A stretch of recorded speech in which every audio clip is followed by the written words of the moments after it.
ছুটি কাটাতে দাদুর বাড়িতে বেড়াতে এসে ১৯ বছর বয়সী একটি মেয়ের জীবনে এমন কী ঘটে গেল যার জন্য ছটা মাস ও বাড়ি থেকেই বেরোতে পারল না।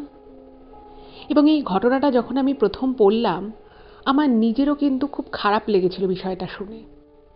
আর আজ আমি সেই সত্যি ঘটনাটি আপনাদের সকলের সামনে বলতে চলেছি। নমস্কার শ্রোতা বন্ধুরা, ভূত ভগবান চ্যানেলে আপনাদের সকলকে অনেক স্বাগত। আশা করি সবাই খুব ভালো আছেন, সুস্থ আছেন, আনন্দে আছেন। আমাদের চ্যানেলের এই ঘটনাগুলো যদি আপনাদের ভালো লেগে থাকে তাহলে অবশ্যই চ্যানেলটিকে সাবস্ক্রাইব করবেন, ভিডিওগুলোকে লাইক করবেন। পুরো ঘটনাটা শোনার পর আপনাদের ঠিক কেমন লাগলো সেই মূল্যবান মতামত জানাতে কিন্তু একদম ভুলবেন না। আর আপনাদের জীবনে বা আপনাদের পরিচিত কোনো মানুষের জীবনে যদি এই ধরনের কোনো রকম কোনো ভৌতিক, অলৌকিক, দৈবিক, অতিজাগতিক কোনো ঘটনা ঘটে থাকে তাহলে সেগুলো কিন্তু আপনারা আমাদের কাছে লিখে পাঠিয়ে দিতে পারেন। তার জন্য আপনাদেরকে আমাদের চ্যানেলের অ্যাবাউট সেকশনে যেতে হবে। দেখবেন সেখানে আমাদের ইমেল আইডি মেনশন করা আছে। সেই ইমেল আইডিতে ইমেল করে আপনারা আপনাদের সেই ঘটনা আমাদের কাছে অনায়াসে পৌঁছে দিতে পারেন। আর একটা হাম্বল রিকোয়েস্ট করব, যদি পসিবল হয় কাইন্ডলি আপনারা আমাদের চ্যানেলের এই ভিডিওগুলোকে আপনাদের ফ্রেন্ড এবং ফ্যামিলির মধ্যে একটু শেয়ার করে দিন। আমরা এই চ্যানেলে আর 5টা সাধারণ মানুষের জীবনে ঘটে যাওয়া বিভিন্ন রকমের ভৌতিক, অলৌকিক, দৈবিক, অতিজাগতিক এই ঘটনাগুলোই বলে থাকি। তাই আমার মনে হয় এই ঘটনাগুলো যদি আরও 5টা সাধারণ মানুষ শুনতে পারেন, তারা সেগুলো শুনে অনেক কিছু জানতে পারবেন, বুঝতে পারবেন, শিখতে পারবেন। তার ফলে তারা অনেক বেশি সতর্ক ও সজাগ হতে পারবে। তো চলুন বন্ধুরা, আমি আজকের ঘটনা আপনাদের সামনে উপস্থাপনা করা শুরু করছি। তবে তার আগে একটা ছোট্ট কথা বলে নিতে চাই। আপনারা বহুদিন থেকেই আমাদেরকে বলে আসছিলেন যে আমেরিকায় আমরা যেখানে থাকি তার আশেপাশে রাস্তাঘাট কীরকম, বাড়িঘর কীরকম, প্রকৃতি কীরকম, দোকান বাজারে কী পাওয়া যায় সেইগুলো দেখাতে। তো সেগুলো তো এই ভূত ভগবান চ্যানেলের মাধ্যমে দেখানো সম্ভব নয়। সেই জন্যই আমাদের ভূত ভগবান চ্যানেলের থেকেই নতুন নিবেদন, একটা নতুন YouTube channel, the Bong shopper. এই চ্যানেলে আমরা আমেরিকায় যেখানে থাকি তার আশেপাশের পরিবেশ, প্রকৃতি, রাস্তাঘাট, দোকান বাজার এগুলোই তুলে ধরেছি। আশা করি আপনাদের খুব ভালো লাগবে। আর যদি ভালো লাগে কিন্তু ওই চ্যানেলটাকেও সাবস্ক্রাইব করবেন। আমি নতুন চ্যানেলের লিঙ্কটা ডেসক্রিপশানে দিয়ে দিলাম, আর চ্যানেলের নামটা আরও একবার বলে দিচ্ছি, দ্য বং শপার। তো এবারে আমি চলে যাব আজকের ঘটনায়। এখন আমি যে ঘটনাটা আপনাদের সামনে বলতে চলেছি সেই ঘটনাটা আমাকে কলকাতা থেকে ঋত্বিকা লিখে পাঠিয়েছে। এবং এই ঘটনাটা কিন্তু ওর নিজের জীবনের এক্সপেরিয়েন্স করা একটা ভয়ঙ্কর ঘটনা। ঘটনাটা বলার আগে আমি ঘটনা সম্পর্কিতই আপনাদেরকে কয়েকটা কথা আগে বলে নিই, তাহলে আপনাদেরও ঘটনাটা বুঝতে সুবিধা হবে এবং আমারও বোঝাতে সুবিধা হবে। তো ঋত্বিকা পুরো ইমেলটা করার পরে লিখেছে যেন আমি নিজের মতো করে গুছিয়ে আপনাদের সকলের সামনে বলি। তো আমি সেই চেষ্টাই করব। তো ব্যাপারটা হচ্ছে যে আপনারা সকলেই জানেন যে করোনার সময় কিন্তু মানে যেভাবে করোনাটা ছড়াচ্ছিল সেই জন্য প্রচুর রেস্ট্রিকশনস ছিল। প্রথম দিকে তো লকডাউন ছিল এবং লকডাউনের পরে 2022-এর সময়ও কিন্তু মানে কিছু কিছু রেস্ট্রিকশন কিছু কিছু জায়গায় কিন্তু ছিল। তো সেই কারণে ঋত্বিকার মামা বাড়ি হচ্ছে মানে ওর মায়ের বাপের বাড়ি হচ্ছে মালদা। তো সেইখানে ওদের বহুদিন যাওয়া হয়নি, মানে ওরা লাস্ট 2019-এ গেছিল। 19 সালের পরে 20 এবং 21 সালে দুটো সময় কিন্তু ওরা যেতে পারেনি। ওর দাদু দিদারা ওদের সাথে দেখা করতে আসতে পারেনি এবং ওরাও যেতে পারেনি। তো সেই জন্য 2022-এ যখন ওর কলেজের একটা সেমিস্টার শেষ হয় তো তারপরে ঠিক করা হলো যে ওরা মালদা যাবে। তো সেই সময় একটা আমের সিজন। আর যেটা ঋত্বিকা লিখেছে যে ছোটোবেলা থেকেই মানে ওরা না বাড়িতে আম কিনতো না, যেহেতু ওর নিজের দাদু দিদার একটা বড় আম বাগান রয়েছে। তো দাদু দিদারা মানে ওই আমের সিজনে একদম ক্রেটে করে করে আম নিয়ে চলে আসতো, বা কখনো যদি নিজেরা না আসতে না পারতো ওরা আম পাঠিয়ে দিত। আর ওদের বাগানের আম নাকি খুব ভালো খেতে। আর 3-4 রকমের আলাদা আলাদা জাতের আম গাছ রয়েছে এবং সেখানে প্রচুর আম হয়। এবং এতটাই বেশি ওদের আম হয় যে ওদের আম বাগানের মানে বেশিরভাগ অংশটাই কিন্তু ওর দাদু দিদা লিজে দিয়ে দেয়। ঠিক আছে? তো খুব মজা। আর তার মধ্যে অনেক দিন পরে আবার যাচ্ছে, তো ভীষণ আর কি আনন্দ। তো ঋত্বিকা, ওর বাবা মা, ওর ভাই মানে 4 জনে মিলে গেছে। এবার প্ল্যানটা কীরকম ছিল, যেহেতু ওর বাবার অফিস রয়েছে তো সেই জন্য ওর বাবার পক্ষে বেশি দিন থাকা সম্ভব নয়। তোর বাবা যেদিন যায় ওদেরকে নিয়ে তারপরে 2 দিন থেকে উনি ব্যাক করে যান কলকাতা। ঠিক আছে? আর ওর ভাইয়েরও কিছু একটা কাজ ছিল, পড়াশুনোরই ব্যাপার ছিল, অতদিন ওর ভাইয়েরও ছুটি ছিল না। তো সেই জন্য ওর ভাইকে নিয়ে ওর মা মানে 8 দিনের মাথায় চলে আসার কথা। আর ঋত্বিকার যেহেতু তখন বেশ অনেকটা ছুটি ছিল তো ও বললো আমি 16-17 দিন মতো থাকবো, তো তারপরে ওখান থেকে ওকে ট্রেনে তুলে দেবে আর ও বাড়ি চলে আসবে। এবার ট্রেনে যে তুলবে, তো সেই জন্য ভালো একা মেয়েটা আসবে, তো সেই জন্য প্রথমে প্ল্যান হয়েছিল যে ওর দাদুর কিছু কাজকর্ম আছে, তো ওর দাদুই ওকে দিয়ে যাবে। তো ভীষণ আনন্দ খুশি, বেশ অনেকগুলো দিনের মনে একটানা যাচ্ছে। তো আমের সিজন বুঝতেই পারছেন, এবং তখন একদম গাছে প্রচুর আম হয়েছে, মানে কিছু আম পাড়া হয়েছে, কিছু আম আছে, আর পুরো বাগানটায় ও যেটা লিখেছে যে এত সুন্দর আম পেকে গেলে, আপনারা বুঝতেই পারছেন, মানে একটা গাছে প্রচুর আম হলে সেই গাছের নিচে দাঁড়ালেই সুন্দর মানে পাকা আমের একটা সুমিষ্ট গন্ধ পাওয়া যায়। আর ওরকম যদি বিশাল মানে আম বাগান হয়, সেখানে আম পাকলে কীরকম গন্ধ হতে পারে। তো ও খুবই যেত, আর জায়গাটায় প্রচুর গরম পড়লেও আমবাগানের মধ্যে একবার ঢুকে গেলে পুরো গাছের ছায়া ছায়া খুব সুন্দর আর কি। ঠিক আছে, তো ভালো কথা, ও ঘুরছে, ওরা সবাই মিলে খুব মজা করেছে। তারপরে কিছুদিন পরেও 2-3 দিন পরে ওর বাবা ব্যাক করে যান, তারপরে ওরা তিনজনে মিলে, আর ওরা যখনই মালদা যেত, ওদের ওইদিকে যত আত্মীয় স্বজন রয়েছে প্রত্যেকের বাড়িতে একবার করে যাওয়া, প্রত্যেকের বাড়িতে নিমন্ত্রণ থাকতো, খাওয়া দাওয়া, খুব মজা আর কি।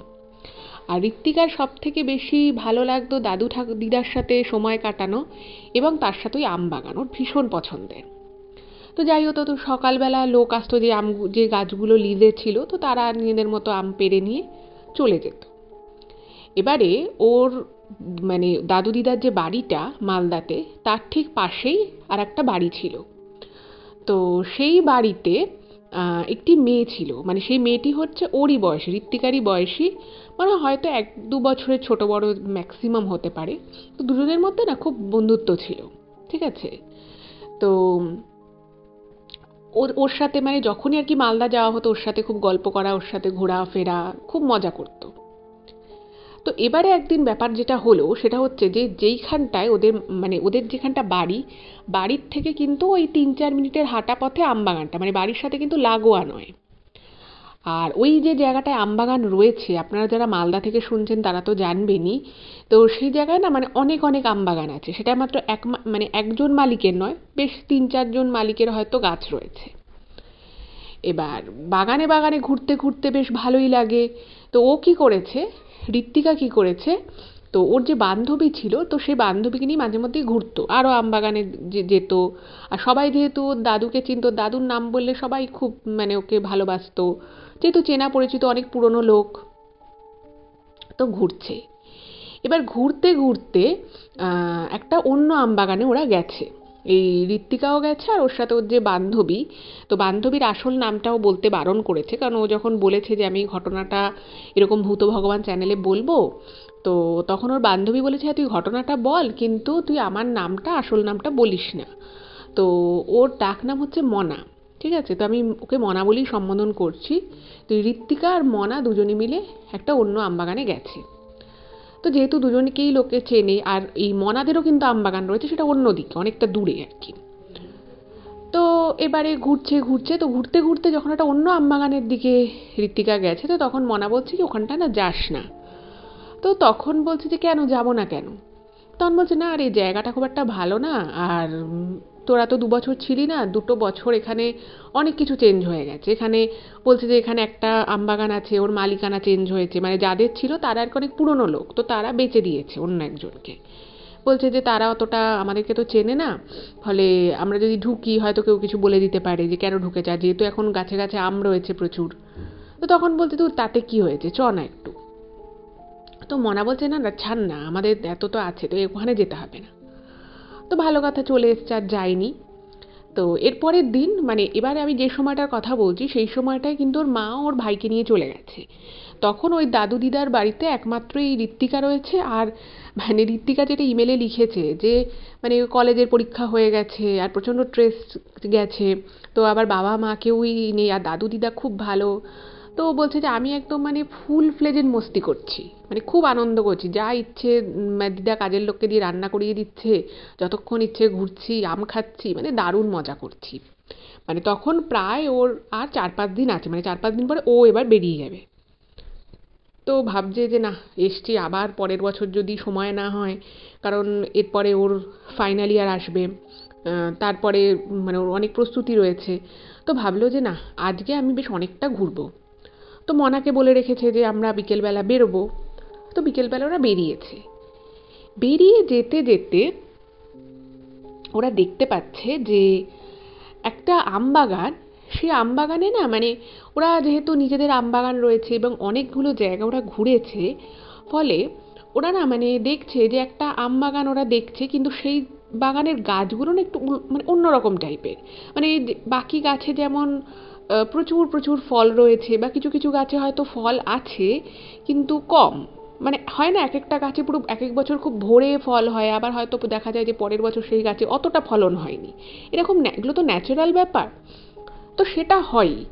কিন্তু ঋত্বিকা দেখছে যে মানে একটা বাগানে, সেটা ওদের বাগান অবশ্যই নয়, বেশ অনেকটা এগিয়ে গিয়ে দেখছে যে বাগানটা যেন কীরকম, একটা গাছেও কোনো ফল নেই। আবার এমন নয় যে সব ফলই পেরে নিয়েছে, সেটাও নয়, কারণ ফল গাছ থেকে পেরে নিলে কিছু তো থাকবে। আর অন্যান্য বাগানগুলো যেগুলো আছে সেখানে একটা আধটা এমনি ওখানকার লোক পাহারা দেয়, এরকম পাহারা দেওয়ার থাকে। কিন্তু দেখছে যে ওরা অনেকটা ভিতরে ঢুকে গেছে কিন্তু কিছু নেই। ঠিক আছে, তো তখন ঋত্বিকা বলছে, আচ্ছা মনা, এই বাগানটা একটু কীরকম অড টাইপের না?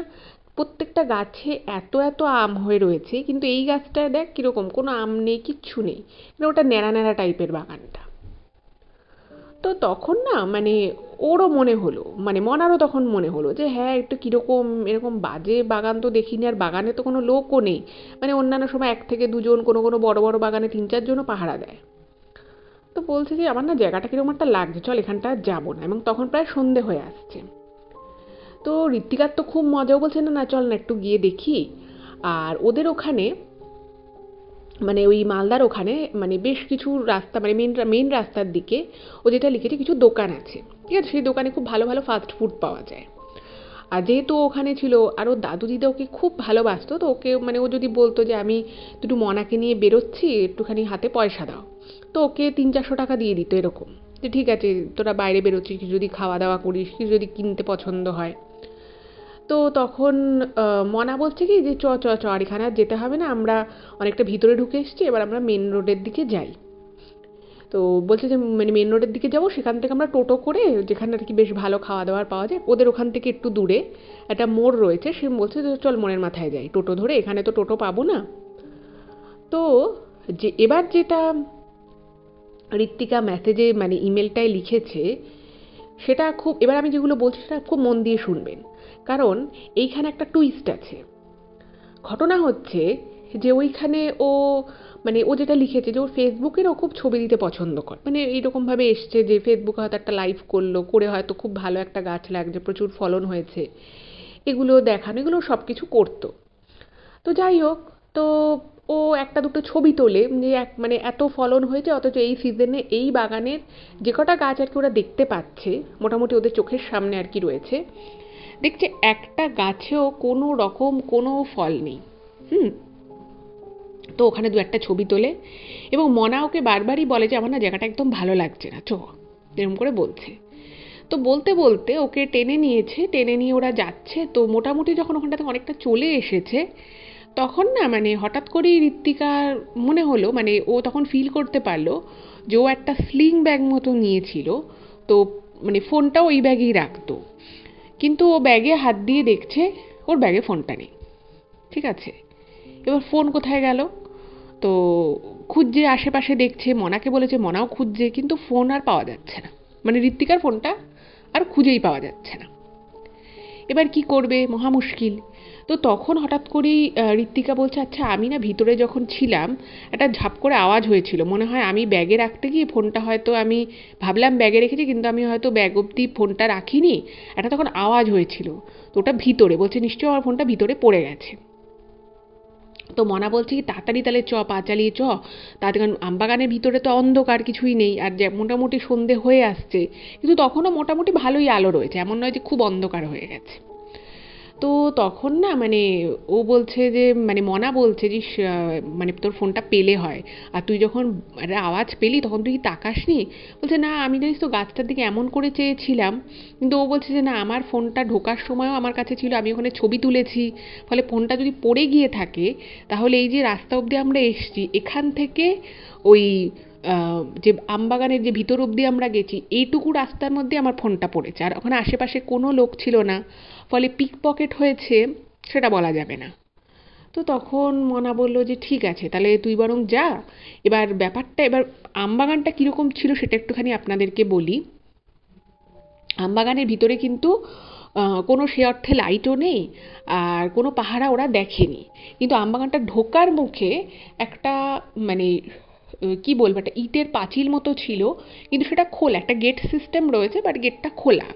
গেটটা মানে আদৌ কোনোদিনও লাগানো হতো কি না সেটাও কেউ জানে না, জায়গাটা একটু ফাঁকা ফাঁকা। তো আর বেশি দূর ওরা আসেনি, মানে ওখান থেকে হয়তো যেতে ওর 5 মিনিট লাগবে, তার বেশি না। তো তখন ঋত্বিকা বলছে কি যে দেখ, আমরা তো এই আমবাগানটায় ঢুকেছি, কাউকে পাহারায় দেখিনি, কিন্তু হতে পারে যে রাতের বেলা হয়তো বা সন্ধ্যের পরে হয়তো ওরা এই যে সামনে যে গেটটা হয়েছে কেউ হয়তো এসে গেটটা লাগায়। তো তখন মনা বলছে হ্যাঁ, এটা তো, এই বিষয়টা তো আমি জানি না, কারণ আমি আমবাগানটায় কোনোদিনও আসিনি। তো তখন ঋত্বিকা বলে একটা কাজ কর, তুই এখানটা দাঁড়া, যদি ওদিক থেকে কোনো লোক আসে বলবি যে একজন ভিতরে আছে, তার ফোনটা পড়ে গেছে, নিয়ে আসছে, আমি ছুটে গিয়ে গিয়ে জাস্ট নিয়ে চলে আসবো। মানে ছুটে গেলে যেতে আসতে হয়তো যেটা 5 মিনিট লাগে তাতে হয়তো 2-2.5 মিনিটে হয়ে যাবে। তো মনা বলছে যে তুই একা যাবি? বলছে হ্যাঁ একটুখানি, তো আমি যেটুকু যেখানে অবধি আমরা গেছিলাম সেখানেই নিশ্চয়ই ফোনটা পড়েছে। তো তখন মনা বলেছে হ্যাঁ, এটা তুই ঠিকই বলেছিস, যদি কেউ গেটটা লাগিয়ে দেয়। তো মনা তখন বলে তুই তাড়াতাড়ি ছুটে যা। তো মনা দাঁড়িয়ে রইল, আর ঋত্বিকা ছুট দিয়েছে ফোন আনতে, দৌড়ে গেছে। এবার মানে যে জায়গাটায় গেছো সেই জায়গাটা কিন্তু বেশি দূরে না, মানে খুব যে গভীর জঙ্গল এরকম নয়, একটা গাছ থেকে আর একটা গাছে যথেষ্ট ডিস্টেন্স রয়েছে, আর তখনও কিন্তু দিনের আলো রয়েছে, এমন নয় যে পুরো সন্ধে হয়ে গেছে। ও গেছে, এবার গিয়ে তো ফোনটা ও রাস্তা থেকেই দেখতে দেখতে যাচ্ছে ফোনটা পড়েছে কিনা, কারণ ও পুরোপুরি শিওর নয় যে কোন জায়গাটা পড়ে থাকতে পারে, মানে জাস্ট ও একটা অ্যাজাম্পশন করছে। এরপরে যেটা হলো সেটা হচ্ছে যে ওই জায়গাটায় পৌঁছবে, ঠিক আছে। এবার পৌঁছে দেখছে যে কোথাও ওর কোনো ফোনের চিহ্ন মাত্র নেই, ঠিক আছে। আচ্ছা, এখানে একটা কথা বলে রাখি, সেটা হচ্ছে যে ও মনাকে বলে গেছিল যে তুই আমার ফোনে কন্টিনিউয়াস রিং করতে থাক, ঠিক আছে। কারণ বুঝতেই পারছে যে কন্টিনিউয়াস যদি রিং করা যায় তাহলে ফোনটা খুঁজতে অনেক বেশি সুবিধা হবে, ফোনের রিংটোন বাজবে, আলো জ্বলবে, খুঁজে পাওয়া অনেক সুবিধে। তো এবারে না মানে ও দেখছে যে কোথাও ও ফোনটা কিন্তু দেখতে পাচ্ছে না, কোনো না কোনো রিংটোনও পাচ্ছে না। তো ভাবছে আমরা তো এই অবধি এসেছিলাম, পুরো রাস্তা যতটুকু আর কি ভিতরের রাস্তাটুকু রয়েছে বাগানের, আমি পুরোটা রাস্তা দেখতে দেখতে এসেছি, কোনো জায়গায় তো আমি কোনো ফোনটাকে দেখলাম না, আর রাস্তা একটাই ঢোকার, ভিতরে কোনো লোক নেই, তাহলে ফোনটা গেল কোথায়? আর ও ওখানে দাঁড়িয়ে ফটোও তুলেছে, ঠিক আছে। এবার না ওর খুব অড লাগছে, ওর খুব ভয়ও লাগছে, বাবা তাহলে আমার ফোনটা হারিয়ে গেল, কারণ এখনকার দিনে ফোনে বুঝতেই পারছেন প্রচুর মানুষের প্রচুর ডেটা থাকে, প্রচুর ইনফরমেশনস থাকে, তো অনেক সেন্সিটিভ ইনফরমেশনসও মানুষের কাছে থাকে। তো ওরও খুব চিন্তা হয়ে গেছে, তাহলে কি আমার ফোনটা চুরি গেল, কি করে গেল, তাহলে এখানে কোনো লোকজন কি ছিল, কেউ কি পিকপকেট করলো, কিছু বুঝতে পারছে না। এর কিছুক্ষণ পরে যে ঘটনাটা ঘটলো সেটা হচ্ছে ঋত্বিকা এর কিছুক্ষণ পর থেকে একটা ফোনের রিংটোন শুনতে পাচ্ছে, এবং যে রিংটোনটা ও শুনতে পাচ্ছে সেটা কিন্তু এক্স্যাক্ট ওর ফোনেরই রিংটোন, ঠিক আছে। ওর যেটা লিখেছে যে ওর একটা স্যামসাংয়ের ফোন ছিল, তো সেখানে যে মানে ডিফল্ট যে আর কি রিংটোনটা থাকে স্যামসাংয়ের ফোনের, ওর সেই রিংটোনটাই ছিল। এবার তো বুঝতে পেরেছে, আরে তাহলে তো ওটা আমারই ফোন। এবারে ও ওই জায়গাটুকুই দেখছে, কিন্তু বুঝতে পারছে যে ফোনটা অ্যাকচুয়ালি মানে রিংটা একটু দূর থেকে হচ্ছে, মানে আরেকটু বাগানের ভিতরে ওকে ঢুকতে হবে সোজা। তো একটু একটু করে এগোচ্ছে, কিন্তু যত এগোচ্ছে ওর মনে হচ্ছে যে ডিস্টেন্সটা, মানে দেখুন একটা জিনিস, যদি একটা জায়গায় যদি একটা ফোনের রিংটোন বাজে, আপনি যদি যত সেই ফোনটার কাছাকাছি আসবেন আপনি রিংটোনটা তো আরও স্পষ্ট, আরও বেশি করে শুনতে পাবেন। কিন্তু ওর ক্ষেত্রে যেটা হচ্ছে, ও নিজে যত এগোচ্ছে মনে হচ্ছে যেন রিংটোনটার যে ওর সাথে যে রিংটোনটার বা ফোনটার যে ডিস্টেন্স সেটা যেন মনে হচ্ছে যেন কমছেই না, ঠিক আছে। তো ও না খুব ফ্রাস্ট্রেটেড হয়ে যাচ্ছে, তাড়াতাড়ি করে খুঁজছে, এদিক ওদিক দেখছে, কিন্তু মানে রিংটোন শুনতে পাচ্ছে, ও বুঝতে পারছে যে ওর ফোনটা এখানেই কোথাও আছে। এবার কিছু কিছু জায়গায় গাছের পাতা পড়ে রয়েছে, ঘাস রয়েছে, ও তার মধ্যেও খোঁজার চেষ্টা করছে। এরকম করতে করতে ও না মানে অনেকটা সামনে এগিয়ে গেছে, এবং সামনে যেখানটা এগিয়ে গেছে সেখানে দেখছে একটা পাঁচিল রয়েছে, এবং অন্য দিকের মানে আর কি রাস্তার সামনে একটা যে পাঁচিল রয়েছে পুরো ঘিরে যে রয়েছে সেইখানটা চলে এসছে। মানে ওদিকে যাওয়ার পরে একদম মানে শেষ, পুরো বাগানটা ওখানেই শেষ। তো না খুব মানে এবার না ও খুব মানে রাগ হয়ে যাচ্ছে যে আমি খুঁজে কেন পাচ্ছি না, নিজের উপর নিজের রাগ হচ্ছে, বিরক্ত আসছে, নিজেরই মনে হচ্ছে দূর বেকার আমার সময় নষ্ট হচ্ছে, তার মধ্যে এবার সন্ধে হয়ে যাবে। বাট তখনও কিছুটা আলো রয়েছে, মানে ভালোই আলো রয়েছে। এমন সময় ওর মনে হলো যে এবার একটু ঘুরে দেখি, তো মানে ওই পাঁচিল বরাবর একটুখানি সাইড হয়ে যখন ওর মনে হলো যে আসি, তো সেইখানে যখন ও যায় ওর মনে হলো যেন ওর ওই রিংটোন যেটা হচ্ছে, ও মোনাকে বাইরে বলে এসেছে যে কন্টিনিউয়াস আমার ফোনে রিং করতে থাক, তখন ওর মনে হচ্ছে যে এবার হয়তো রিংটনটাও বেশি জোরে শুনতে পাচ্ছে। তো ও বুঝে যায় যে হয়তো এবার ফোনটার খুব কাছাকাছি চলে এসেছে। কিন্তু তার সাথে সাথে ওর এটাও মনে হচ্ছে যে আমি তো এই জায়গাটায় আসিনি, তাহলে আবার ফোনটা এখানে এলো কি করে, সেটাও একটা ওর মনে আসছে। এবার কি করবে ও কিছুই বুঝতে পারছে না। এর পরে যেটা হলো মানে বা বলতে পারি যে জিনিসটা ও এক্সপেরিয়েন্স হলো, যা ও দেখলো, সেটা দেখার জন্য ওর মানে কোনো মানুষই হয়তো ওরকম কিছু দেখার জন্য নিজেকে কখনো কোনো অবস্থাতেই প্রস্তুত রাখতে পারে না। এবং ওই সময় একটা 19-20 বছরের একটা মেয়ের পক্ষে ওরকম একটা জিনিস এক্সপেরিয়েন্স করা, সেটা কিন্তু সত্যিই একটা বীভৎস ব্যাপার। সেটা হচ্ছে যে ও মানে ওইভাবে হেঁটে হেঁটে যায়, এবং তখন না ও খুব মানে মনে হচ্ছে এবারও আস্তে আস্তে ফোনটার কাছে আসছে। তো ওর চোখটা পুরোপুরি নিচের দিকে, একদম মেঝের দিকে মানে মাটির দিকে, যেরকম করে করে যাচ্ছে যাচ্ছে যাচ্ছে যাচ্ছে ও এগিয়ে যাচ্ছে কিন্তু, এবং পুরোটাই ওর চোখ মানে সামনে তাকাচ্ছেই না, জাস্ট দেখছে যে ঠিক আছে কোথাও ধাক্কা না খাই, এইটুকু। এরকম করতে করতে যখন ও মোটামুটি এবার পুরো স্পষ্ট জোরে আওয়াজ শুনতে পাচ্ছে, মনে হচ্ছে এবার এক হাত দু হাতের মধ্যেই ওর ফোনটা আছে, সেই সময় ওর চোখ পড়ে ওর ফোনটার দিকে। ঠিক আছে, এবং ফোনটার দিকে যখন ওর চোখ পড়ে ও দেখছে যে একটা গাছের একদম গোড়ার দিকে, আম গাছের একটা গোড়ার দিকে ওর ফোনটা উল্টো হয়ে রয়েছে। মানে ফোনটা যে সোজা হয়ে রয়েছে ও ফোনটার আলো দেখতে পাচ্ছে সেটা নয়, ফোনটা উল্টো করে রয়েছে। তো উল্টো করে যখন ফোনটা রয়েছে, এবার ও দেখে তো ওর বেশ ভালো লাগলো যে বাহ যাক বাবা বাঁচা গেছে, ও মনে মনে এটাই ভাবছে যে বাঁচা গেছে, ফোনটা অ্যাটলিস্ট আমি পেয়ে গেলাম। এবার ওর মনের মধ্যে বেশ কিছু প্রশ্ন কিন্তু অনেক আগে থেকেই আছে, যে ফোনটা এত দূরে এলো কি করে। যাই হোক, তো ফোনটা যখন ও নিয়েছে, নিয়ে যখন ও নিচু হয়ে নিয়েছে, নিয়ে ও উঠেছে, উঠে ফোনটা মানে জাস্ট দেখছে সোজা করে, দেখছে যথারীতি মনা ফোন করছে, তো ফোনটাকে রিসিভ করে ঋত্বিকা, এবং ঋত্বিকাকে বলছে, ঋত্বিকা তখন আর কি মনাকে বলছে যে এই ফোনটা পেয়ে গেছি, আমি আসছি। ঠিক আছে, এটা এটা এইটুকুই জাস্ট ও কথা বলে যে ফোনটা পেয়ে গেছি আসছি। তো মনা বলেছে ওকে ওকে তুই পেয়ে গেছিস, খুব ভালো, তুই আয়, বলে ফোনটা কেটে দিয়েছে, যে ঠিক আছে এবার ও দৌড়ে চলে আসবে। এবার এতক্ষণ তো চোখটা নিচের দিকে ছিল, এতক্ষণ ওর পুরো কনসেন্ট্রেশনটাই ছিল যে ফোনটাকে আমাকে খুঁজে পেতে হবে আওয়াজটা শুনে। কিন্তু তারপরে মানে এই কথাটুকু হলো, হওয়ার পরেও ফোনটা কাটলো, কেটে ওর ব্যাগের মধ্যে পুরলো ফোনটাকে। তারপরে যখন ও মুখটা আলটিমেটলি তুলেছে, সামনের দিকে যখন ওর চোখটা গেছে, ওর মানে ঘাড় মাথাটা যখন সামনের দিকে করেছে, ওর ঠিক সোজাসুজি মানে ও যেটা ইমেলে লিখেছে ঋত্বিকা, যে ওর থেকে ডিস্টেন্স হয়তো মেরে কেটে 6 থেকে 7 ফুট হবে, এর থেকে বেশি না। ওর চোখের সামনে 6 থেকে 7 ফুট দূরত্বে ও দেখে একটা ছেলে গলায় ফাঁস লাগিয়ে উল্টো করে একটা গাছ থেকে ঝুলছে। মানে গলায় ফাঁসটা লাগানো আছে, কিন্তু ওর পুরো শরীরটা উল্টে গেছে। ঠিক আছে, উল্টে গিয়ে ও ওইভাবে মানে পুরো দড়িটা মানে পেঁচিয়ে পেঁচিয়ে ও ঝুলছে ছেলেটা, এটাও চোখে দেখে।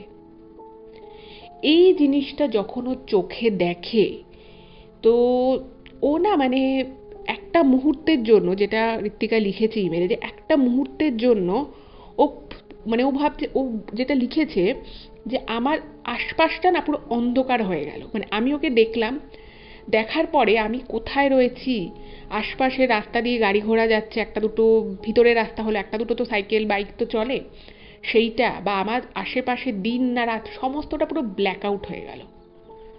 ওটা আমি বলছি যে আমি হয়তো ওই দৃশ্যটা 5 থেকে 8-9 সেকেন্ড দেখেছি, তার বেশি হবে না টোটাল মিলিয়ে। মানে ও মুখটা সামনে তুললো, ওরকমভাবে দেখলো যে একটা ছেলে এভাবে উল্টে ঝুলছে, ছেলেটার গায়ে একটা সাদা রঙের একটা গেঞ্জি ছিল এবং কালো রঙের একটা প্যান্ট ছিল, সেটাও জাস্ট খেয়াল করে। এবং ওই বীভৎস জিনিসটা দেখার পরে ও কিন্তু আর ওখানে মানে পুরো চোখের সামনে পুরো কালো হয়ে যায়।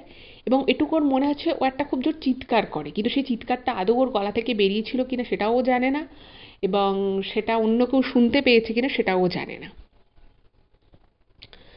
এরপরে 10-15 মিনিট কি হয়েছে ও কিছুই জানে না, মানে ওর কোনো মানে কিছু মনে নেই, জাস্ট কিচ্ছু মনে নেই। তো এদিকে যেটা হলো সেটা হচ্ছে মনা তো বাইরে দাঁড়িয়ে রয়েছে। এবার মনা যেখানটায় দাঁড়িয়ে ছিল সেখান থেকে বাগানের ওরা যে জায়গাটা ছিল সেটা হয়তো মেরে কেটে 2-3 মিনিটের রাস্তা হবে। এবার মনা ওখানে ওয়েট করছে 5 মিনিট, 6 মিনিট, 10 মিনিট, মানে ফোনটা করার পর থেকে আমি বলছি। তো মনা ভাবছে যে আরে ও কোথায় গেল, ও তো ফোনটা পেয়ে গেছে। এতক্ষণ যদি ফোনটা না পাচ্ছিল তখনও ভিতরে ছিল মেনে নিলাম, কিন্তু এখন তো ফোনটা পেয়ে গেছে। এবার তখন না পুরোপুরি অন্ধকার হয়ে গেছে, প্রায় অন্ধকার, পুরো অন্ধকার প্রায়। তো মনা দেখছে যে এবার তো বিপদ, মেয়েটা আসছে। এবার তখন মনা ফোন করছে, মনা যখন ফোন করছে তখনও বুঝতে পারছে যে ঋত্বিকার ফোন তুলছে না।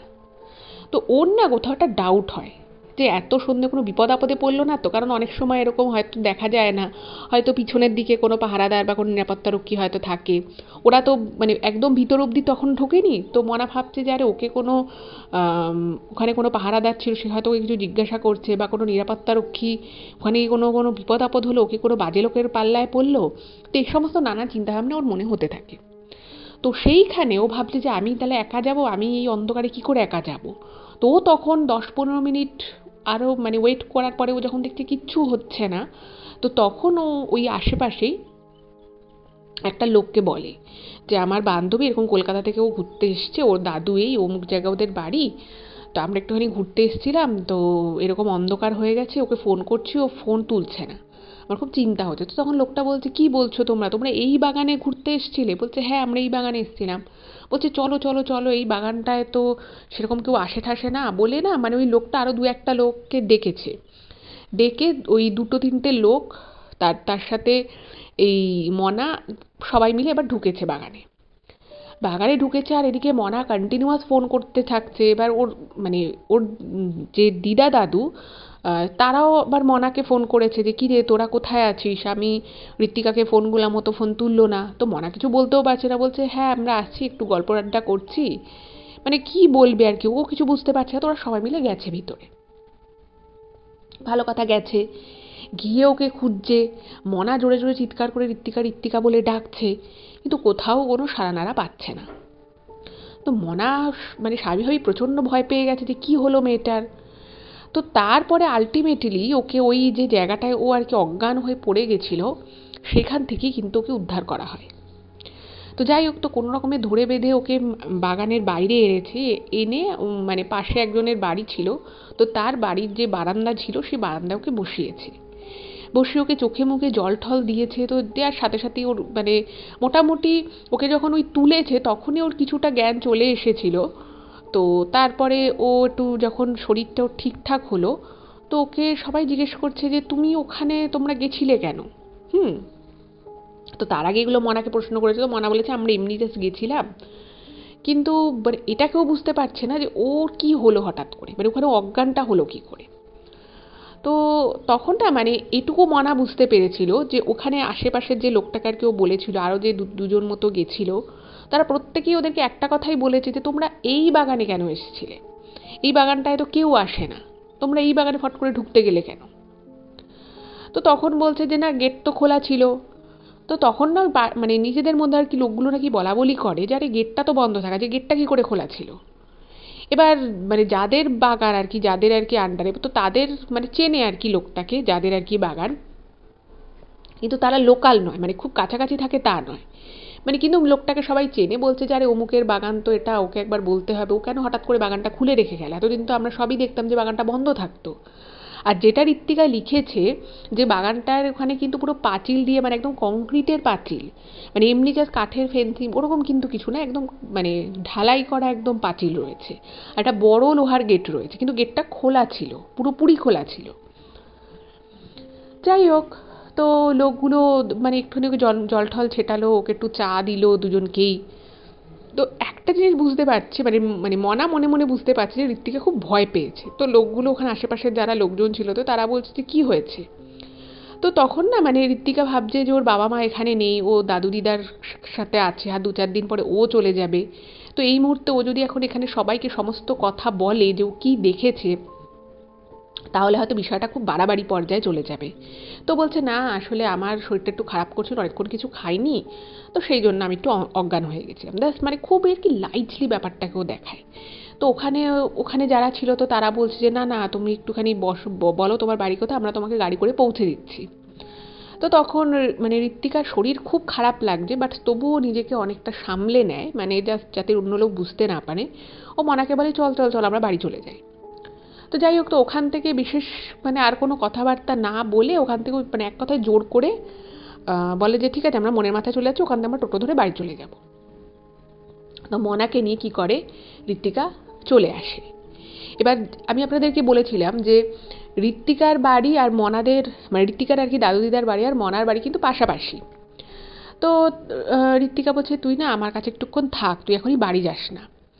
তো মনা বলেছে যে, মানে ঋত্বিকা আর কি মনাকে বলেছে। তো মনা বলেছে ঠিক আছে। তো দাদু দিদা মানে ঘরে এসছে, তো দাদু দিদা জিজ্ঞেস করছে কি তুই ফোন তুলছিলি না কেন। তো মানে মনাকে আগে থেকেই ঋত্বিকা বলে দিয়েছিল যে আমি যেখানে অজ্ঞান হয়ে গেছিলাম এই কথাটা কিন্তু আমার দাদু দিদাকে বলিস না, কারণ ওরা নাহলে খুব টেনশন করবে, আবার বাবা মাকে বলে দেবে, বাবা মাকে বললে আবার ওরা আমাকে বকাবকি করবে, বুঝতেই পারছিস একটা বিশাল বড় ব্যাপার হয়ে যাবে, আমি তো 2-3 দিন পরে চলেই যাব, ঠিক আছে, আর না হয় 2-3 দিন সেরকমভাবে বেরোবো না। তখন ও বলেছে ঠিক আছে আমি বলবো না বাড়িতে। তো দাদু দিদাকে কিছুই আর জানানো হয়নি, তো বলেছে যে দিদা খুব খিদে পেয়েছে, আমাদের দুজনকেই খেতে দিয়ে দাও। আচ্ছা, এখানে একটা কথা বলে রাখি, যেহেতু ঋত্বিকা আর মনা খুব ভালো বন্ধু ছিল, তো আর ওর দাদু মোটামুটি বেশ অবস্থাপন্ন ঘরের, তো ব্যাপারটা যেটা হতো যে মাঝে মধ্যেই কিন্তু এই ঋত্বিকা এলে মনা অনেক সময় ওই ঋত্বিকার সাথেই থাকতো, আবার কখনো কখনো ঋত্বিকা মনাদের বাড়িতে গিয়েও থাকতো। তো যাই হোক, তো খাওয়া দাওয়া করে ওরা ওদের দোতলা বাড়ি তো ওপরের ঘরে চলে এসেছে। তো উপরের ঘরে চলে এসে ওরা সবসময় মানে একদম সঙ্গে সঙ্গে দরজাটা বন্ধ করে দিয়েছে। বন্ধ করে দিয়ে মানে ঋত্বিকা মানে আর কি পরে এগুলো সব মনার থেকে আরও ভালোভাবেও শুনেছে, মানে ও যেটা লিখেছে ইমেলে, যে আমি না পুরো ঠক ঠক করে কাঁপছি, মানে আমি এতক্ষণ যে মানে সবার সামনে খুব নর্মাল বিহেভিয়ারটা করছি, ওটা করতে আমার ভীষণ কষ্ট হচ্ছিল, অ্যাকচুয়ালি আমি ভিতরে ভিতরে ভয় পুরো কাঁপছিলাম। তো যেই মুহূর্তে দরজাটা দিয়ে দিয়েছে, দিয়ে ও বলছে যে মানে আমি না মানে বিছানার উপর একটা চাদর ছিল, একটা বেডশিট ছিল, একটা নতুন বেডশিট, বলছে আমি ওটাকে খুলে আমি মানে জাস্ট গায়ে জড়িয়ে নিয়েছি, মানে গরমকাল, আর মালদাতে কিন্তু গরমকালে ভালোই গরম পড়ে। বলছে ওইরকম আম পাকা গরমে আমি পুরো ঠান্ডায় ঠক ঠক করে কাঁপছি, যেখানে আমি অন্যান্য সময় এসি চালিয়ে শুই সেখানে আমি ঠক ঠক করে কাঁপছি। তো ওকে মানে এইরকম জিনিস দেখে অবভিয়াসলি তখন মনাও অবাক হয়ে গেছে। মনা বলছে কি হয়েছে তোর, তুই ভাবে মানে কাঁপছিস কেন, তোর কী সমস্যা হয়েছে। তো তখন মানে ঋত্বিকা বলছে যে আমি না মানে কিছুক্ষণ ওকে আর কিছু বলতে পারছি না, মানে এতক্ষণ ধরে দাদু দিদার সামনে নাটক করেছি, যেখানে আমার ওই ঘটনাটা ঘটলো সেখানে আমি নাটক করে মানে মিথ্যে কথা বলেছি যে আমার কিছুই হয়নি, কিন্তু আমার ভিতরে যে কী চলছিল সেটা আমিই একমাত্র জানি। তো তখন কিছুক্ষণ তো কোনো কথা বলতে পারেনি, তার কিছুক্ষণ পরে ঋত্বিকা বলছে যে জানিস মানে আমি ভিতরে যে জিনিসটা দেখেছি না, মানে ওটা আমি কি করে দেখলাম বা আমি কেন দেখলাম আমি কিচ্ছু জানি না। তো তখন বলছে কী দেখেছি, তখন মনা বলছে মানে মনাকে আর কি ঋত্বিকা জিজ্ঞেস করছে আচ্ছা তোরা তো যেখানে আমাকে পেলি তোরা কি ওখানে কিছুই দেখিসনি।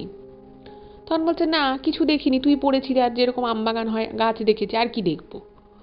তো তখনও বললো, তখন না মানে ঋত্বিকাও মনে মনে ভাবছে যে ও যতক্ষণ দেখেছে সেইটাও কিন্তু ওই 6-7 সেকেন্ড, তারপরে ওরও মনে হলো, ও যখন ফেন্ট হয়ে যায় তার আগের মুহূর্তে যেটুকু ওর মনে আছে তাতে ওর মনে হলো যে চোখের সামনে সেই জিনিসটা যেন মানে ডিসঅ্যাপিয়ার হয়ে গেল, কোথাও একটা হাওয়ায় মিলিয়ে গেল, কিন্তু ও যেটা দেখেছিল সেটা কিন্তু ও একদম ঠিক দেখেছিল। যাই হোক, তো তখন আহ, মনা যখন ওকে অনেকবার জিজ্ঞেস করে যে কী দেখার কথা বলছিস তুই ভালো করে বল, তখন কিন্তু ঋত্বিকা পুরো বিষয়টা ওকে বলে। ঋত্বিকা বলে যে আমি ফোনটা খোঁজার জন্য প্রথমে তত অবধি যে যেখানে তুই আর আমি লাস্ট গেছিলাম, যেখানে আমি ছবিটা তুলেছিলাম, আমরা তো তারপর আর এগোই না, আমরা পিছিয়ে চলে এসেছি। কিন্তু তুই যে আমার ফোনে কল করছিস আমি সেটা মানে বুঝতে পারছি, যে কিছুক্ষণ পরের থেকেই আমি সেটা বুঝতে পারি যে কলটা মানে রিংটোনটা শুনতে পাচ্ছি কিন্তু অনেকটা ভিতর থেকে। তো ফোনটা আমাকে খুঁজতে হবে, তো সেই জন্য আমি আরও ভিতরে চলে যাই। ভিতরে যাবার পরে আমি যেখানে ফোনটাকে খুঁজে পাই আলটিমেটলি, সেটা আমার প্রথমে মনে খুব অদ্ভুত লাগে যে আমার ফোনটা এত দূর এলো কী করে, কী করে এলো ফোনটা। আর ফোনটা যদি কেউ পেয়ে থাকে তাহলে সে ফোনটা চুরি করে নিত, সে ফোনটাকে কিছুটা দূরে গিয়ে কেন ফেলবে, অ্যাটলিস্ট ফোনটা সুইচ অফ করে রাখতো। কিন্তু সে সেটা করেনি, সেটা কি করে সম্ভব।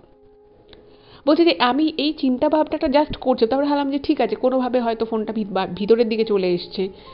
বলছে যে তারপরে আমি যে দৃশ্যটা দেখলাম, যে আমার ঠিক উল্টো দিকে ম্যাক্সিমাম 7-8 ফুট ডিস্টেন্সে দেখছি ওই আম গাছের একটা শক্ত মোটা উঁচু ডাল থেকে একটা ছেলে উল্টো হয়ে গলায় দড়ি দিয়ে ঝুলছে। যেটা দেখার পরে আমার শরীরের ভিতরটা পুরো শিউরে ওঠে, এবং আমি যেটুকু আমার মনে আছে যে আমি এক ঝলক ওটা দেখলাম 5-6 সেকেন্ড মতো, তারপরে যেন মনে হলো জিনিসটা মিলিয়ে যাচ্ছে নাকি আমি, আমার চারিদিকটা পুরো ব্ল্যাক আউট হয়ে গেল, আমি জানি না, আমার তারপরে কিছু মনে নেই।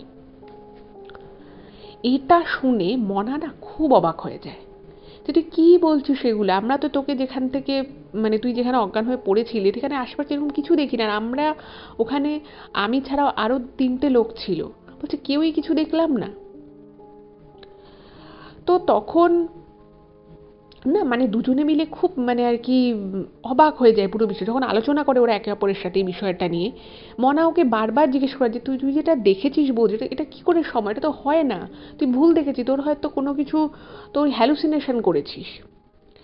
তো ঋত্বিকা যেটা ইমেলেও লিখেছে, তো ওর ভাষায় যে যদি আমি বলি, মানে ও লিখেছে যে আমি ভূত ভগবানের দর্শকদের এটা বলতে চাই যে আমি সেদিন কোনো ভুল দেখিনি, কারণ আমি খুব ভালো মুডে ছিলাম, আমার ফোনটা খোঁজাই আমার কাছে একটা কনসার্ন ছিল, আমি ফোনটা পেয়েও যাই। কিন্তু হঠাৎ করেই যে জিনিসটা আমি এরকম হ্যালুসিনেশন কোনো দিনই করিনি, কিন্তু হঠাৎ করে ওই আমবাগানে ওরকমভাবে উল্টো হয়ে একটা ছেলে দড়ি দিয়ে ঝুলছে, এইটা আমি মানে হ্যালুসিনেট করতে পারি না। আর হ্যালুসিনেশন করার জন্য যেরকম আর কি মনে হওয়ার কথা, সেরকম কিন্তু আমার তার আগে পর দিয়ে কিছু মানে আগে কিছুই মনে হয়নি, বা আমি খুব ট্রেসে ছিলাম যেরকম যেসব কারণে মানুষ হ্যালুসিনেট করে, সেরকম কোনো রিজন কিন্তু আমার মধ্যে ছিল না।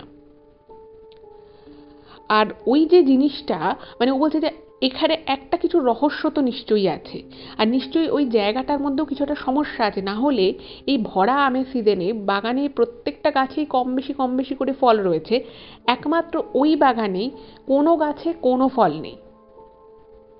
তো তখন মনা বলছে যে হ্যাঁ এটা তো তুই ঠিক বলেছিস, আর এর মধ্যেই সমস্ত গাছের ফল যে মানে তুলে নেওয়া হয়েছে সেটা তো হতে পারে না, কারণ এক একটা গাছের ফল মানে কম আগে পরে হয়, সব ফল একসাথে পাকেও না, বা সব ফল একসাথে কখনো পাড়াও হয় না। আরও একটা বিষয় সেটা হচ্ছে যে ফোনটা অত দূরে গেল কী করে, ফোনটা তত দূরে যাওয়ার কথা নয়, কোনো মানুষ যদি ফোনটাকে নিয়ে থাকে বা কোনো মানুষের চোখে যদি ফোনটা ওইটুকু টাইমের মধ্যে পড়ে থাকে, তাহলে সে নয় ফোনটাকে সুইচ অফ করে দেবে, নয় সে ফোনটাকে কিছু ধরবেই না, ফোনটা যেমন আছে সেরকম পড়ে থাকবে, বা অ্যাটলিস্ট সুইচ অফ করে দেবে। কিন্তু ফোনটা অন ছিল, ফোনটা উল্টো করে অনেকটা ভিতরে, যেখানে অবধি ওরা যায়নি সে অনেকটা ভিতরে কি করে গেল।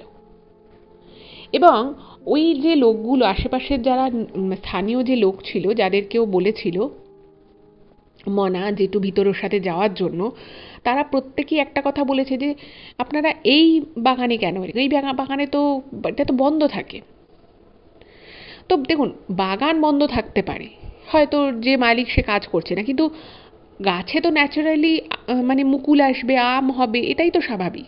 হঠাৎ করে একদম টপ সিজনে একটা বাগান পুরোপুরি বন্ধ নাকি থাকবে, এবং ওরা নিজেদের মধ্যেও আলোচনা করছিল এই লোকগুলো যে আচ্ছা বাগানটা খুললো কে, এটা তো সবসময় বন্ধ থাকে, মানে আজ থেকে না বহুদিন থেকে বন্ধ, এই বাগানে বহুদিন থেকে কোনো কেউ আসে না যায় না, পুরো পরিত্যক্ত বাগান বলতে যেটা বোঝায়। এবং ওরা যখন ঢুকেছিল তখন ওদেরও বাগানটায় ঢুকে মনে হয়েছিল যে প্রচুর চারিদিকে আগাছা রয়েছে, একটা মেনটেন আম বাগান যেরকম হয়। যেহেতু ঋত্বিকার নিজের দাদুর আমবাগান রয়েছে, তো ও জানে যে কীভাবে এই ধরনের গাছগুলো, কমার্শিয়াল যে গাছগুলোকে কমার্শিয়ালি মানে এভাবে লিজ দেওয়া হয়, সে সমস্ত গাছগুলো কিন্তু মেনটেন্যান্স বা গাছের যে জমি সেটার কিন্তু আগাছা নিয়ন্ত্রণ করা হয়, মেনটেন করা থাকে রীতিমতো। কিন্তু ওই যে বাগানটা ওরা গেছিল সেইখানে দেখে ওরা বুঝতে পারছিল যে বহুদিনই কিন্তু হয়তো ওই বাগানটায় কোনো মেনটেন্যান্স হয় না। তো ওদেরও মনে মানে অনেক প্রশ্ন জাগলো, কিন্তু কি মানে কেন যে ব্যাপারটা হলো এইটা কিন্তু কিছুই বোঝা গেল না। যাই হোক, তো সেদিন তো আর কি মনাকে বলল ঋত্বিকা যে দেখ তুই না আজকের দিনটা আমার সাথে থেকে যা ঘরে। তো মনা বললো ঠিক আছে, তাহলে আমি বাড়ি থেকে একবার বলে আসি আর আমি জামা কাপড়টা চেঞ্জ করে আসি, একটা এক্সট্রা জামা কাপড়ও আনবো। তো ওইটুকু সময় না ঋত্বিকা বলছে আমি না ঠিক আছে, তুই তাহলে তোর বাড়ি যাচ্ছিস তো তাহলে আমি নিচে যাই, আমি নিচে গিয়ে দাদিদার সাথে গল্প করি, তারপরে তুই এলে একসাথে উপরে আসবো।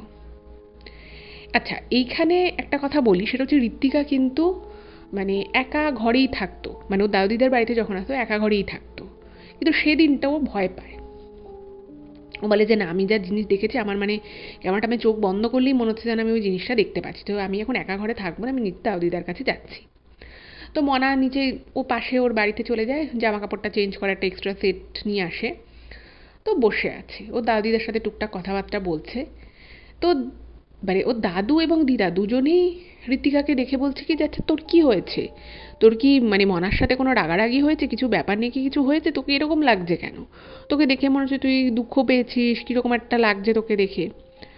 তো তখন ঋত্বিকা বলছে না না না, আমার কিছু হয়নি, আজকে প্রচুর ঘোরাঘুরি করেছে আর 2-3 দিন পরে তো চলেই যাবো, একটু মনটা খারাপ। ইন দ্য মিন টাইম আবার মনা চলে এসেছে, এবার ওরা ওপরের ঘরে গেছে। ওপরের ঘরে গেছে, কিছুক্ষণ গল্প টল্প করেছে। তো ঋত্বিকা তখন সেদিন বলে যে মনা একটা কাজ করি, আজকে না লাইটটা জ্বালিয়ে শুই। হ্যাঁ, তো মনা বলছে যে তুই এত বড় একটা লাইট চোখের সামনে জ্বালিয়ে শুয়ে তো ঘুমই হবে না, তোর যদি ঘুম হয় আমার তো ঘুম হবে না, আমি তো তাহলে শুতেই পারবো না। তো তখন মানে ঋত্বিকা বারবার মনাকে বলছে তুই চোখের উপর একটা কাপড় দিয়ে শো, কিন্তু লাইটটা প্লিজ বন্ধ করিস না, আমার না জায়গাটা কীরকম লাগছে। তো অনেকবার বলার পরে মনা আলটিমেটলি বলে যে ঠিক আছে, তোর যখন এত ভয় লাগছে তাহলে তুই লাইটটা জ্বালিয়ে এসো। তো কিছুক্ষণ ওরা গল্প টল্প করে, করার পরে মনা একটা পাশ ফিরে শুয়ে পড়ে, কারণ ওর চোখে যাতে ডিরেক্ট ওই টিউব লাইটের আলোটা না আসে। এবার যেটা ঋত্বিকা লিখেছে যে ও তো শুয়ে পড়লো, এরপরে আমি কিছুক্ষণ জেগে থাকলাম, একটু ফোন টোন ঘাঁটলাম, তো তারপরে আমারও ঘুম পেয়েছে, ঘুমোতে হবে। বলছে ওই থেকে আমার শুরু হলো, মানে ওই দিন থেকে, সেই রাত থেকে আমার শুরু হলো, আমি ঘুমোলাম, আধা ঘন্টার মধ্যে আমার ঘুমও চলে এলো, খুব ভালো আমি আধা ঘন্টা ঘুমোলাম, আধা ঘন্টা থেকে 40 মিনিট। ঠিক তারপর থেকে আমার মনে হতে লাগলো যে আমার চোখের সামনে, মানে চোখটা আমি বন্ধ করে রয়েছি, আমি ঘুমের মধ্যে ছিলাম, আমি যেন চোখের সামনে দেখতে পাচ্ছি আবার ওই সেম দৃশ্য, ওই রকম আমবাগান, এবং উল্টো হয়ে ছেলেটা ওরকম করে দড়ি দিয়ে ঝুলছে, চোখগুলো বড় হয়ে গেছে, এবার একটা মানে বিতিকিচ্ছিরি একটা ব্যাপার আর কি। মানে ওই জিনিসটা মানে এতটাই ওর কাছে ভয়ঙ্কর ছিল যে ওটা দেখার মানে ওটা বলছে যে মানে ওটা সহ্য করার মতো নয়, এতটাই মানে বীভৎস ব্যাপার। তোর ঘুমটা চিৎকারে করেও ঘুম থেকে উঠে পড়ে, পাশে মনা ছিল, মনারও ঘুম ভেঙে যায়। মনা বলছে কি তুই চিৎকার করলি কেন? তো বলছে না আমি না একটা কীরকম একটা স্বপ্ন দেখলাম। তো মনা একটু হাসাহাসি করে, বলছে দেখছিস তো তুই একটা কী দেখেছিস, এখন থেকে তোর ওটাও মনে হচ্ছে, এরকম কিচ্ছু না, তুই চুপচাপ শো, বলে মানে আবার ওরা শুয়ে পড়ে। এবার মনা শুয়ে পড়েছে, এবার ঋত্বিকা না ভাবছে যে মানে আমি ঘুমোলেই এবার আবার আমি স্বপ্নটা দেখব, এবং সত্যি সত্যি ও আবার একটা সময় ঘুমিয়ে পড়ে ভোর রাতের দিকে, এবং আবার ওই সেম জিনিসটা দেখে। এই করে মানে ওই যে ওখানে তারপরের দিন তো মনা নিজের ঘরে চলে গেল, ওকে তার বারবার বলা যায় না। তো পরে আরও 2-3টে দিনও ওখানে ছিল। বলছে ওই 2-3টে দিন ঋত্বিকা কোথাও বেরোয়নি, মানে কোথাও মানে বাড়ি থেকে বেরোয়নি, পুরো সময়টাই বাড়িতে ছিল। যাই হোক, তো ওর ওরকম ব্যাপার স্যাপার দেখেও দিদার না একটু সন্দেহ হয়। তো দিদা ঐশ্বকে জিজ্ঞেস করছে তোর কী হয়েছে? তো দিদাকেও ও সেরকম কিছু বলে না, শুধু মানে ওর দিদা যখন ওকে অনেকবার করে জিজ্ঞেস করছে যে না তোকে দেখে কিন্তু স্বাভাবিক মনে হচ্ছে না, মনে হচ্ছে তুই কিছুতে ভয় পেয়েছিস, তো তখন ওর দিদাকে বলে যে না অ্যাকচুয়ালি ভয় পাইনি, আমি না একটা কীরকম কীরকম একটা বাজে একটা ওরকম স্বপ্ন মতো দেখেছি, তো সেই জন্য একটু মনটা কেমন লাগছে।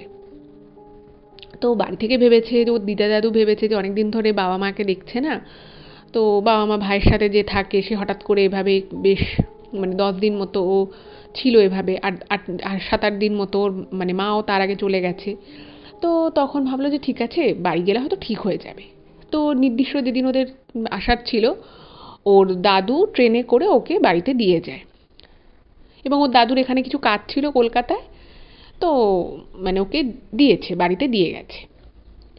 এবার বাড়িতে আসার পরে যেটা মানে ঋত্বিকা লিখেছে যে ও না মনে মনে ভাবতো যে ঠিক আছে মানে আমি একটা এরকম জিনিস হয়তো দেখে ফেলেছি কোনোভাবে, কিন্তু সেটা আমি কেন দেখেছি জানি না, কিন্তু হয়তো ওটা সদ্য সদ্য ওখানে দেখেছি, মালদাতেই ঘটনাটা ঘটলো, তাই হয়তো আমার ওখানে ঘুমটা আসেনি, কিন্তু এখানে হয়তো কলকাতায় হয়তো আমার এই সমস্যাটা আর হবে না,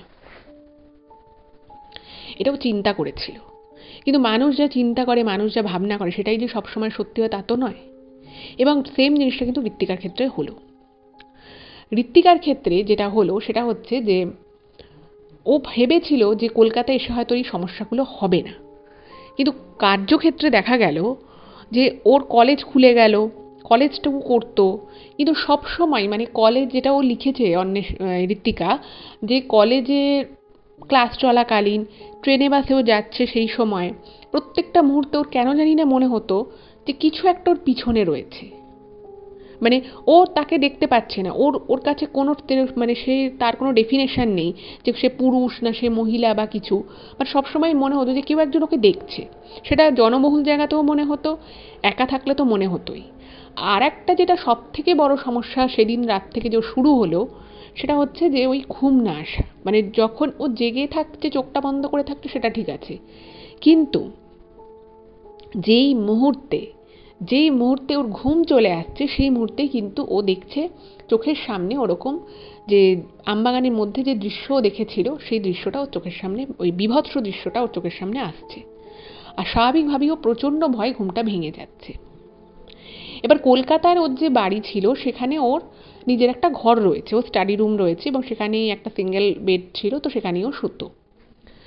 এবারে কলেজে তো পড়াশুনোর চাপ রয়েছে, বন্ধু বান্ধব রয়েছে, তো ওর না মানে বন্ধু বান্ধবদের সাথে যা হয় আর কি কলেজে পড়াকালীন, যে বন্ধু বান্ধবদের সাথে গল্প করা, কোথাও হয়তো খেতে যাওয়া, এটা খুব পছন্দ করতো ঋত্বিকা।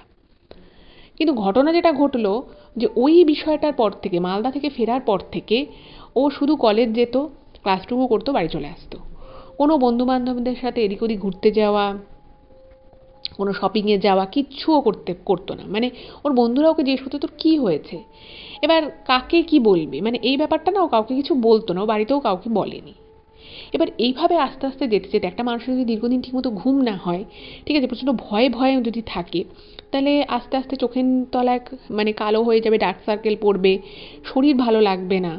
ওর ক্ষেত্রেও কিন্তু সেম জিনিসটা হলো। ঋত্বিকা কিন্তু খুব অসুস্থ হয়ে পড়লো, মানে এতটাই ওর শরীর খারাপ হয়ে গেল, ও খেতে পারছে না, ওর চোখের তলায় কালো পড়ে যাচ্ছে। তো তখন ওর মা বাবা ওকে জিজ্ঞেস করলো যে তোকে মালদা থেকে আসার পর থেকেই দেখছি তুই কীরকম একটা হয়ে গেছিস। তো দাদু দিদাকেও ফোন করেছে যে কিছু কি ওখানে হয়েছে, কিছু মানে তোমাদের সাথে কোনো ঝগড়াঝাটি কিছু, তখন ওনারা বলেছে না আমাদের সাথে তো কিছু হয়নি, আমাদের সাথে তো এখানে ভালোই ছিল। হ্যাঁ লাস্ট 2-3 দিন ও একটু ওকে দেখে একটু মনে হচ্ছিল যে ও কিছু একটা নিয়ে চিন্তা করছে বা ওর মুড অফ আছে, কিন্তু সেই বিষয়ে আমরা ওকে জিজ্ঞেস করেছিলাম বাট ও কিছু বলেনি। তো বাবা মা বুঝতে পারছে না।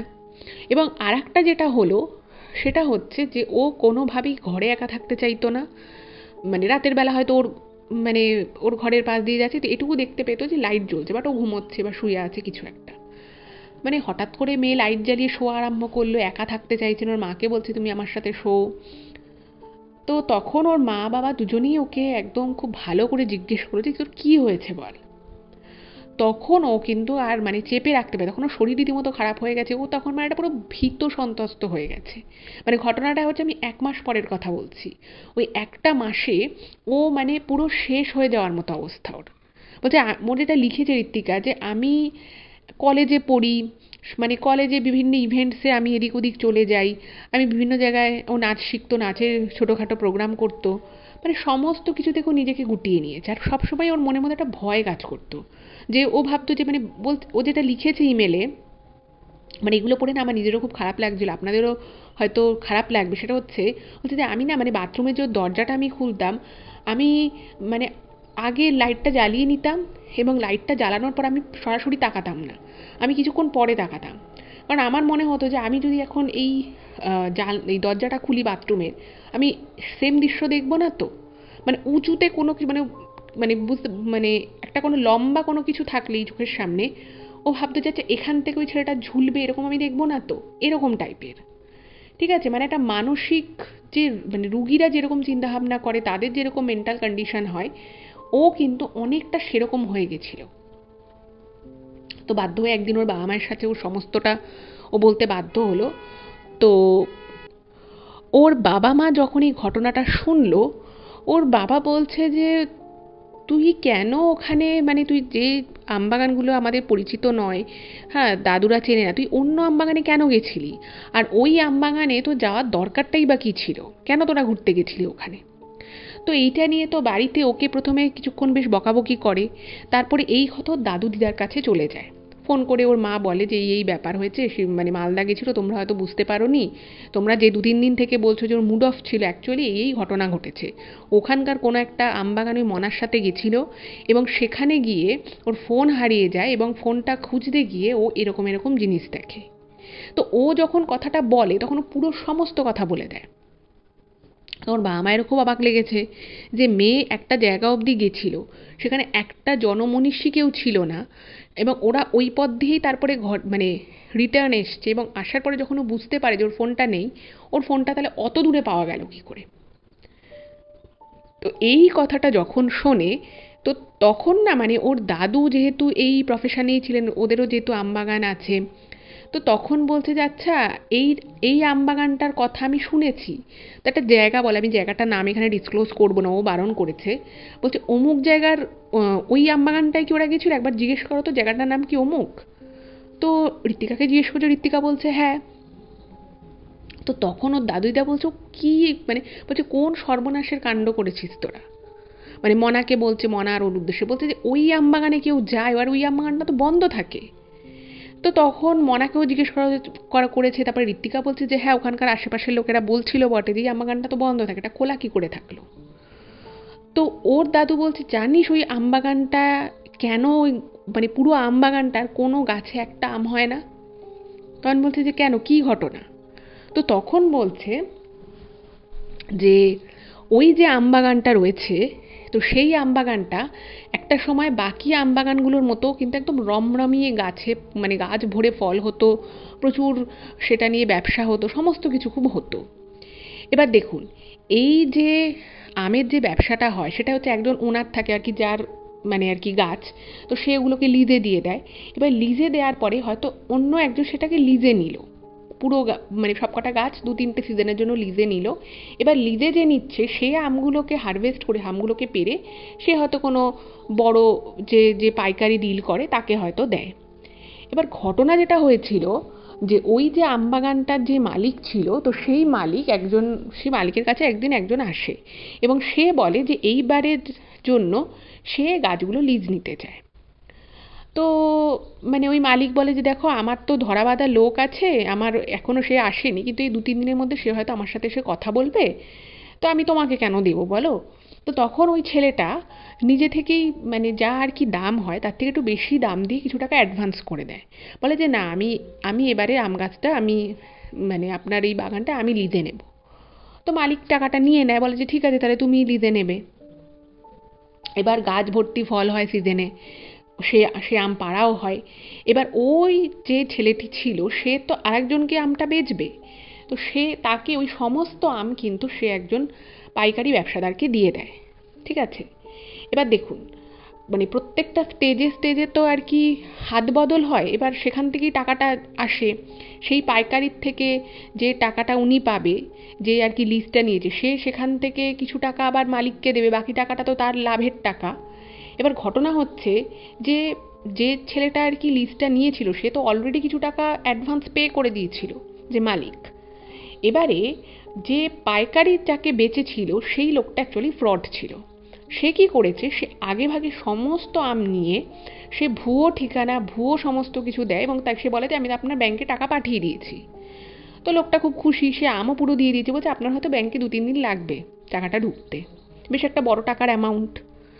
এবারে প্রকৃতপক্ষে দেখা যায় যে যে ডিলারটা আর কি টাকাটা দিয়েছিল সে অ্যাকচুয়ালি সমস্তটাই ভুয়ো দিয়েছে। মানে সে কোনো টাকা অ্যাকাউন্টে পাঠায়নি এবং তার সে যে মানে যে ফোন নাম্বারে তার সাথে যোগাযোগ করা হতো সেই ফোন নাম্বারটাও ভুয়ো এবং লোকটাও ওখান থেকে পালিয়েছে, সে আর মালদাতে নেই।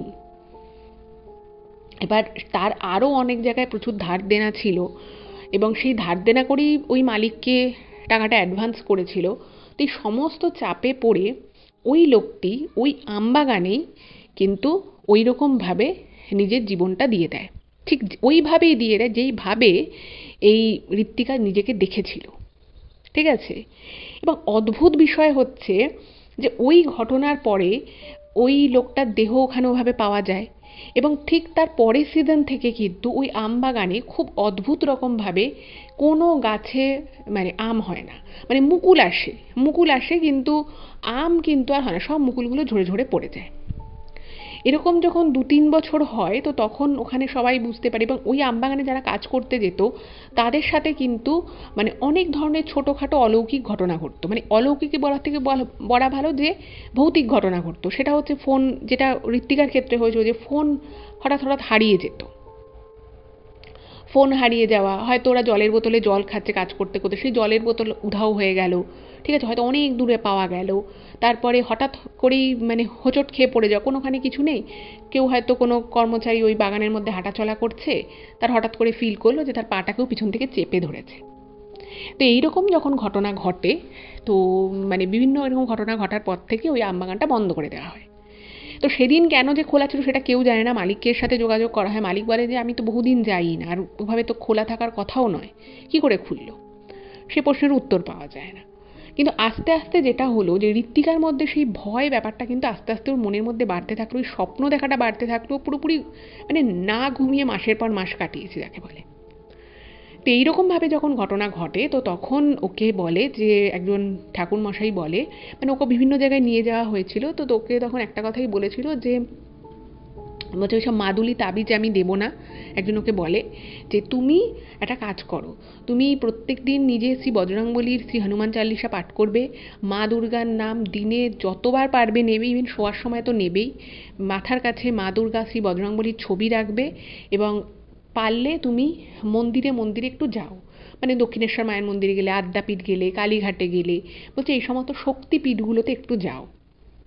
তো বিভিন্ন শক্তিপীঠেও যাওয়া শুরু করলো, যেভাবে বলছে সেভাবে করা শুরু করলো এবং এভাবে মানে প্রায় 4 মাস পর থেকে, মানে 4 মাসও ঠিকমতো ঘুমোই নি, 4 মাস পর থেকে আস্তে আস্তে আস্তে আস্তে কিন্তু সমস্যাগুলো কমতে থাকলো এবং পুরো জিনিসটা কমতেও 6 মাস লেগেছিল। মানে 6 মাস পর থেকে একদম নর্মাল ও লাইফে ফিরে যায়। এবং ও যেটা ঋত্বিকা যেটা লিখেছে যে এই সময়টা আমার জীবনের আজ অবধি কাটানো সব থেকে টাফ টাইম, মানে এটা যে কারোর জীবনে হতে পারে, আমার জীবনেও যাতে এরকম সিচুয়েশন আসতে পারে হঠাৎ করে, আমি স্বপ্নেও ভাবতে পারিনি। মানে ওই আমবাগানে ঘোরা যে ওর জীবনে এত বড় একটা মানে খারাপ সময় ওকে দেখিয়ে দেবে সেটা ওর স্বপ্নেও ভাবতে পারেনি। আর সত্যিই ব্যাপারটা কিন্তু খুবই অদ্ভুত এবং খুবই ভয়ঙ্কর ছিল। তো এটাই ছিল আজকের ঘটনা। ঋতিকাকে অনেক ধন্যবাদ এরকম একটা ঘটনা শেয়ার করার জন্য। ওর সারা জীবন খুব ভালো থাকুক এটাই চাই। আপনাদের কেমন লাগলো ঘটনাটা অবশ্যই কিন্তু জানাবেন, আর যদি ভালো লাগে প্লিজ চ্যানেলটাকে সাবস্ক্রাইব করবেন। আর আরেকটা কথা আমি বলবো যে এই ধরনের জায়গায় হঠাৎ করে এরকম যে দৃশ্য দেখলো, জানি না এটার পিছনে কী কারণ ছিল, তবে আমার মনে হয় এইসব জায়গায় একা না যাওয়াই হলো। ওই যে ও একা গেছিলো হয়তো সেটাই ওর পক্ষে কাল হয়ে গেছিলো। আচ্ছা, আজকে এই পর্যন্তই রইলো, আবার দেখা হচ্ছে পরবর্তী ভিডিওতে। সকলে ভালো থাকবেন, নমস্কার।